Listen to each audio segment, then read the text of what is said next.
Hello everybody, Mobius Y here with another video for Stellaris Console Edition. Today's video is going to be discussing one of the core mechanics of the game, and this video's topic will be about Unity, which is one of the basic resources in the game. Before continuing with the video, if you'd like to see more Stellaris Console content, please subscribe to the channel and click the bell icon to be notified whenever I post a new video.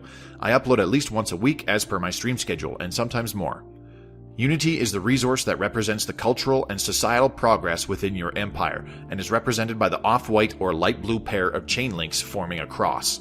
You can see your current stockpile and monthly production of Unity at any time by looking at the top of the HUD right in the middle. The purpose of accumulating Unity is to unlock tradition trees, and if the Utopia DLC is installed, which I highly recommend, unlocking Ascension perks. Both Traditions and Ascension perks can offer powerful and unique bonuses to your empire as its story progresses. By default, every empire has a base generation of 1 Unity per month.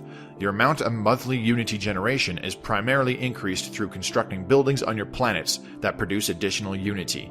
The two primary buildings that will supply you with more Unity are your planetary capital and the Autochthon Monument. It is recommended that the very first structure you build on every planet is the Autochthon Monument, since each planet can only have one. As the game progresses, you'll find there are additional buildings you've acquired and can construct to produce more Unity. Some of these buildings are acquired by unlocking certain traditions. Both the Paradise Dome and the Visitor Center produce small quantities of additional Unity and are unlocked through their own traditions.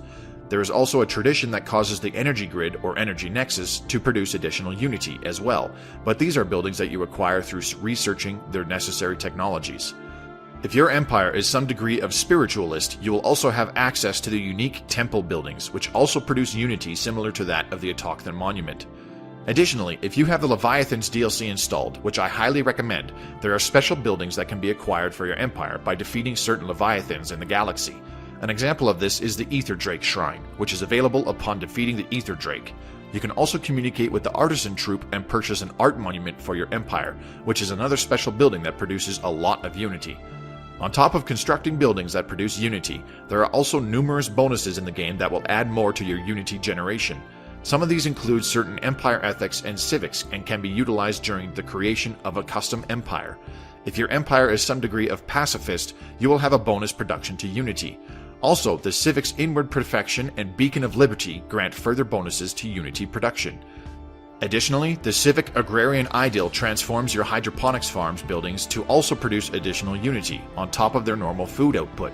One final bonus that is available from the Leviathans DLC is by communicating with the Artisan Troop and becoming their patron. There are further bonuses that can be acquired throughout the game to your Unity production, but I feel it's best for players to discover these for themselves as they become more familiar and knowledgeable about the game. Lastly, there are certain in-game events that can grant a lump sum reward of Unity. The most prevalent one would be upon discovering the home system of a precursor species. By discovering the home system of the First League, the Ute, the Eurasians, the Voltom, or the Cybrex, your empire is rewarded with a decent amount of Unity. Before closing this video, there are 2 points I want to address. First, it is always important for your Unity generating buildings to be some of the first ones you construct on every new colony. This doesn't mean you should always construct every building that produces Unity on every planet in your empire, but at the very least you'll want certain planet-unique structures like temples and monuments if possible. Secondly, as the game progresses, you'll notice that the cost of additional traditions increases. There are several modifiers that are constantly causing this increase, such as the number of populations you have. The two biggest factors are the number of colonies you have and the number of traditions you've adopted. Because of this, it's key that almost every time you play, when you adopt a new tradition tree, you don't adopt a new one until the current tree is finished. This will help out immensely in the long run, as you'll unlock new traditions and eventually Ascension perks at an acceptable rate.